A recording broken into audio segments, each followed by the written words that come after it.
ઉપયોગમાં લઈ શકાતા હોય તો એ સાધનોને આપણે ઉત્પાદનના સાધનો કહીએ કે જે સાધનો છે એ ઉત્પાદન પ્રક્રિયામાં આપણને મદદરૂપ થતા હોય તો એ સાધનોને આપણે ઉત્પાદનના સાધનો કહેશું।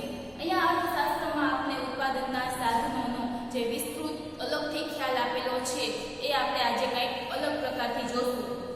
જોઈએ તો માણસ અમર્યાદિત જરૂરિયાતો ધરાવે છે। આપણી જે જરૂરિયાતો છે એ કેવી છે? અમર્યાદિત। દિવસે ને દિવસે એમાં નવા નવા ફેરફાર થતા રહે। આપણી એક જરૂરિયાત સંતોષાઈ જાય એટલે તરત આપણે જે નવી જરૂરિયાત નવી ઈચ્છા આપણા મનમાં ઉદ્ભવે છે। એટલે આપણી જે જરૂરિયાતો છે એ કેવી છે? અમર્યાદિત।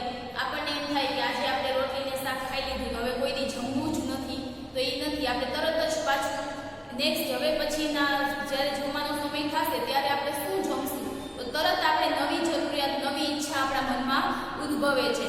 પછી આપણી પાસે જો કાંઈ કોઈ પ્રકારનું વેહિકલ ન હોય એટલે પછી આપણે શું થાય તો કે સાયકલ લેવાની ઈચ્છા થાય, બરોબર? એટલે આપણે સાયકલ લીધી, આપણી જરૂરિયાત છે એ સંતોષાઈ ગઈ, પછી આપણે પૂરું આપણી જરૂરિયાત ત્યાં સ્ટોપ થઈ ગયો? ના, એવું નથી। આપણી પાસે જો સાયકલ આવી જાય એટલે તરત જ પછી આપણને તરત જ જે નેક્સ્ટ વિચાર આવે એ શું આવે કે સાયકલ લીધું, હવે સ્કૂટર આપણી પાસે હોય તો સારું। પછી આપણે સ્કૂટર લઈએ એટલે થોડો સમય સુધી સ્કૂટર વાપરીએ એટલે તરત આપણા મનમાં નેક્સ્ટ વિચાર આવે કે હવે આપણી પાસે ગાડી હોય તો સારું। તો આવી રીતના આપણી જે જરૂરિયાતો છે એ દિવસે ને દિવસે વિસ્તૃત થતી જાય છે એટલે આપણી જરૂરિયાત છે એ કેવી છે? અમર્યાદિત છે। આ જરૂરિયાતોની પૂર્તિ માટે વસ્તુઓ અને સેવાઓનું ઉત્પાદન કરવામાં આવે છે। આપણી આ જે બધી જ જરૂરિયાતો છે, ખોરાકની છે, કપડાની છે, રહેઠાણની છે, જેટલી જરૂરિયાતો કે જે આપણે આપણા રેગ્યુલર જીવનમાં યુઝ કરીએ છીએ તો આ બધી જ વસ્તુઓનું ઉત્પાદન કરવાની જરૂર પડે છે। તો આ જરૂરિયાતોને સંતોષવા માટે વસ્તુ અને સેવાનું શું કરવામાં આવે છે? ઉત્પાદન કરવામાં આવે છે। માનવીની જરૂરિયાત સંતોષી શકે તે રીતે વસ્તુ કે સેવાને ઉપયોગી સ્વરૂપ આપવામાં આવે છે।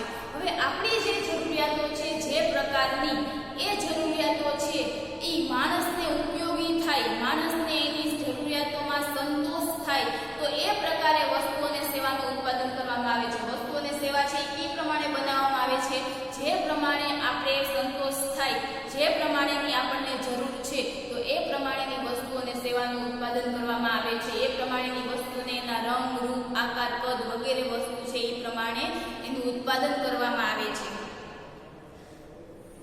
સાદી રીતે કહીએ તો ઉપયોગિતા ગુણનું સર્જન એટલે કે તુષ્ટિ ગુણનું સર્જન।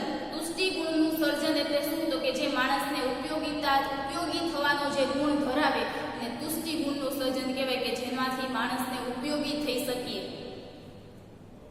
કરવાની પ્રક્રિયા એટલે ઉત્પાદન। દાખલા તરીકે લાકડાને ખુરશીના સ્વરૂપમાં બદલવાથી તેના ઉપયોગિતા ગુણમાં શું થાય છે? વધારો થાય છે। લાકડું હોય તો એની ઉપયોગિતા કાંઈ નથી, લાકડું પડ્યું હોય તો એમનું પડ્યું હોય, બરોબર? પરંતુ એ લાકડાને આપણે આપણી જરૂરિયાત મુજબ, આપણી ઉપયોગિતા મુજબ એને એ પ્રમાણેનો શેપ આપવામાં આવે, એ પ્રમાણેનો આકાર આપવામાં આવે તો એની ઉપયોગિતાના ગુણમાં શું થઈ જાય છે? વધારો થઈ જાય છે। લાકડું એમનું પડ્યું હોય તો એનું કાંઈ જરૂરી નથી, પરંતુ એ લાકડામાંથી આપણે ટેબલ, ખુરશી, કોઈ પણ જાતનું ફર્નિચર બનાવી નાખીએ તો એ લાકડાના ઉપયોગિતા ગુણમાં શું થયો? વધારો થયો, જે માણસની જરૂરિયાત પ્રમાણે એના રંગ, રૂપ, કદ, આકારમાં ફેરફાર કરવામાં આવ્યો। આ પ્રક્રિયાને ઉત્પાદન કહે છે અને તુષ્ટિ ગુણના સર્જનની પ્રક્રિયામાં જે મદદરૂપ થાય છે તે બાબતને સાધન કહે છે, બરોબર? આપણને આ સામાન્ય વસ્તુ આપણે જોઈ, હવે આપણે ઉત્પાદનનો અર્થ જોઈએ। ઉત્પાદન એટલે શું? ઉત્પાદનના સાધનો જે છે એ ખ્યાલને બે ભાગમાં અલગ અલગ પ્રમાણે ઉત્પાદન એટલે શું અને સાધનો એટલે શું, બરોબર? ઉત્પાદન એટલે શું? તો કે વસ્તુ કે સેવા માટે તુષ્ટિ ગુણનું સર્જન કરવાની પ્રક્રિયા એટલે ઉત્પાદન। કોઈ પણ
ઉપયોગિતાનો ગુણ છે એમાં બદલાવ આવે છે.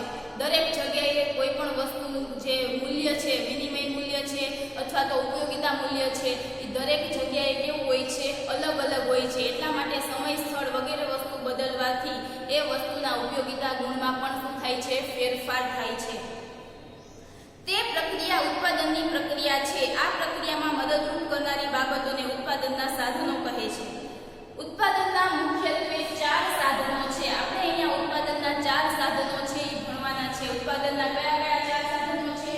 એક છે જમીન, બીજું શ્રમ, ત્રીજું મૂડી અને ચોથું નિયોજક.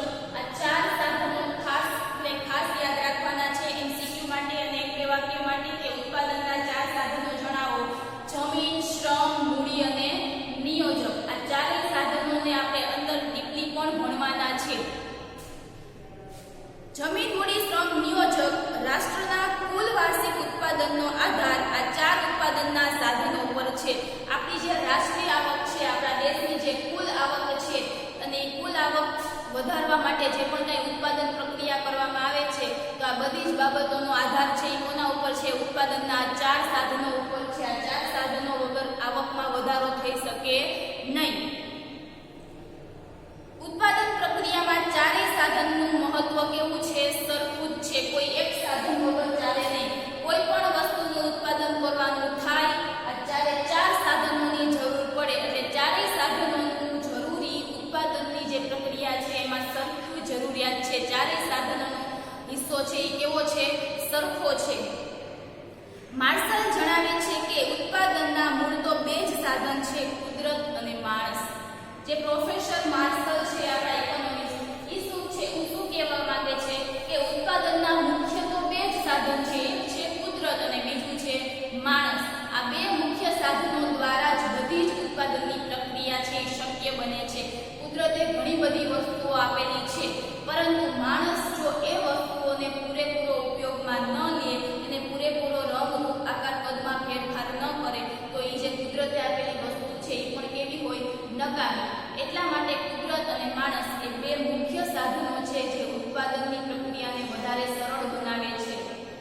હવે આપણે આ ઉત્પાદનના 4 સાધનો છે એમાંથી પહેલું સાધન જોઈએ તો છે જમીન, જેને આપણે ભૂમિ પણ કહીએ. બરોબર? જમીન, જેને બીજા નામે ભૂમિ પણ આપણે કહીએ છીએ.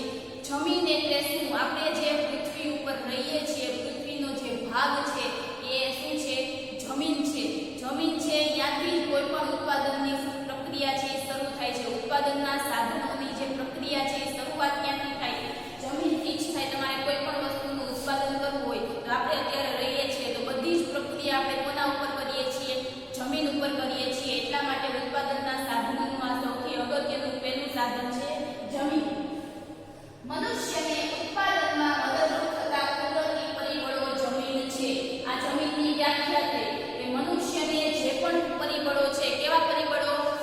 કુદરતી પરિબળો. તો મનુષ્યને ઉત્પાદનમાં મદદરૂપ થતા, મનુષ્યને કોઈ પણ પ્રકારની વસ્તુનું ઉત્પાદન કરવા માટે મદદરૂપ થતા કુદરતી પરિબળોને જમીન કહેવામાં આવે છે. આ જમીનની વ્યાખ્યા થઈ કે મનુષ્યને કોઈ પણ વસ્તુનું ઉત્પાદન કરવું હોય તો એ ઉત્પાદન કરવા માટે જેટલા કુદરતી પરિબળો ઉપયોગી થાય છે એ બધા જ પરિબળોને શું કહેવામાં આવે છે? જમીન અથવા તો ભૂમિ કહેવામાં આવે છે. સામાન્ય વ્યવહારમાં જમીન એટલે પૃથ્વીની ઉપરની સપાટી. સામાન્ય રીતે શું કહેવાય? જમીન એટલે આપણે પૃથ્વીની જે ઉપરની સપાટી છે, અત્યારે આપણે જે રહીએ છીએ, જે ખેતીકામ કરે છે, બધી ઉપરની જે સપાટી છે કે જેને આપણે જોઈ શકીએ છીએ, તો એ સપાટીને સામાન્ય રીતે જમીન કહેવામાં આવે છે, કે જેના પર માણસ વસવાટ કરે છે. પણ અર્થશાસ્ત્રમાં જમીનનો વિસ્તૃત અર્થ છે. અર્થશાસ્ત્રમાં જમીનને અલગથી જોવામાં આવે છે, એનો બહુ મોટો અર્થ આપવામાં આવ્યો છે. પ્રોફેસર માર્શલના મતે મનુષ્યને ઉત્પાદનમાં મદદરૂપ થતા કુદરતી પરિબળો જમીન છે. આ વ્યાખ્યા કોણે આપેલી છે? Professor Marshall. એટલે કે હવા, પાણી, સૂર્યપ્રકાશ, આબોહવા વગેરેનો સમૂહ એટલે જમીન. માર્શલે આ બધી જ બાબતોને જમીન સાથે સંકળાવી. કઈ બાબતો? હવા, પાણી, સૂર્યપ્રકાશ, આબોહવા. આ બધી જ આપણી આજુબાજુનું જે વાતાવરણ છે તો એને શું કહેવામાં આવે છે? જમીન કહેવામાં આવે છે, કે જે કુદરતી પરિબળો છે કે જેમાં આપણે કોઈ પણ પ્રકારના ફેરફાર કરી શકતા નથી, જે કુદરતી બક્ષિસ છે. હવે આપણે અહીંયા જમીનના લક્ષણો આપેલા છે. જમીનના 5 લક્ષણો આપેલા છે. જમીનના કયા કયા લક્ષણો હોઈ શકે? તો પહેલું છે જમીન કુદરતી બક્ષિસ છે. જમીન છે એ કેવું છે? કુદરતી બક્ષિસ છે. માણસ પોતાની રીતે જમીન બનાવી શકતો નથી. આપણી આસપાસનું જે વાતાવરણ છે, આબોહવા છે, હવા છે, સૂર્યપ્રકાશ છે, પાણી છે, તો આ બધી જ છે એ કુદરતની બક્ષિસ છે, જેનો પુરવઠો છે એ અમર્યાદિત છે અને એમાં કોઈ પણ પ્રકારનો એના ઉપર કોઈનો અંકુશ નથી અને માણસ એમાં કોઈ પણ પ્રકારનો ફેરફાર કરી શકતો નથી. એટલે એ શું છે? જમીન છે એ કુદરતની બક્ષિસ છે, કુદરતની ભેટ છે. બક્ષિસ એટલે ભેટ. બીજું, તેનો કુલ પુરવઠો સ્થિર છે. એનો જે પુરવઠો છે એ સ્થિર છે. જેટલો આપણને ભગવાને આપેલો છે એટલો જ પુરવઠો, એમાં આપણે કોઈ પણ પ્રકારના ચેન્જીસ કરી શકીએ નહીં, એમાં કોઈ પણ પ્રકારના ફેરફાર થઈ શકે નહીં. એટલે એનો પુરવઠો છે એ કેવો છે? સ્થિર છે. ત્રીજું છે તે ગતિશીલ નથી. જમીન છે એ ગતિશીલ નથી, એટલે કે એ અગતિશીલ છે. હવે અહીંનો જે જમીનનો ટૂંક આપણને એમ થાય કે આપણું ઘર છે એ જમીનનો એટલો ભાગ છે એ આપણને બહુ જ ગમે છે. હવે આપણે બીજે રહેવા જવાનું થાય તો આપણે એમ કહીએ હું અહીંથી ઉપાડીને ત્યાં લઈ જઈશ, તો એવું ચાલે? ન ચાલે. એટલા માટે જમીન છે એ કેવી છે? અગતિશીલ છે. તેની ગતિશીલતા છે નહીં. તે જે જગ્યાએ છે તે જગ્યાએ એમ જ સ્થિર છે. એટલા માટે તે ગતિશીલ નથી. ચોથું, તેની ફળદ્રુપતા જુદી જુદી હોય છે.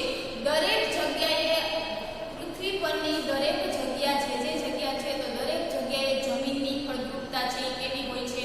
અલગ અલગ હોય છે. રણમાં આપણે જઈએ તો ત્યાં છે શું હોય છે? રેતાળ હોય છે. પછી તો કે અમુક જગ્યાએ લાલ માટી હોય, અમુક જગ્યાએ કાળી માટી હોય. જે જગ્યાએ સફરજન ને એવું જે જગ્યાએ થાય છે તો અહીંયાની જમીનની ફળદ્રુપતા અલગ હોય. એ જ વસ્તુ આપણે અહીંયા તો કે આપણી ફળદ્રુપતા. એટલા માટે જમીનની ફળદ્રુપતા છે એ બધી જ જગ્યાએ અલગ અલગ છે. અમુક જગ્યાએ ખેતી કામ કરી શકાય, અમુક જગ્યાએ ખેતી કામ ન કરી શકાય. તો એનો આધાર કોના ઉપર છે? જમીન ઉપર છે. કે જમીનની ફળદ્રુપતા જ્યાં સારી હોય તો ત્યાં વસ્તુનું ઉત્પાદન છે એ ખેતી કામ માટે સરસ રીતે થઈ શકે. જ્યાં જમીનની ફળદ્રુપતા ઓછી હોય અથવા તો સાવ ન હોય તો તે જમીન ઉપર ખેતી કામ છે એ થઈ શકે નહીં. એટલા માટે જમીનની ફળદ્રુપતા છે એ કેવી હોય છે? બધી જગ્યાએ જુદી જુદી હોય છે. પાંચમું છે ભૂમિને મળતા વળતરને ભાડું કહે છે. આ ખાસ યાદ રાખવાનું છે. જમીનના વળતરને શું કહેવાય? ભાડું કહેવામાં આવે છે. એટલા માટે ભૂમિને મળતા વળતરને ભાડું કહેવામાં આવે છે. આ તમને MCQ માં પૂછાય કે જમીનને મળતા વળતરને શું કહેવાય? તો કે જમીનને મળતા વળતરને ભાડું કહે છે. આપણું જે ખેતર છે એને આપણે ભાડે દઈએ તો આપણને એમાંથી જે આવક મળે છે એને આપણે ભાડું કહીએ છીએ. મકાન છે આપણે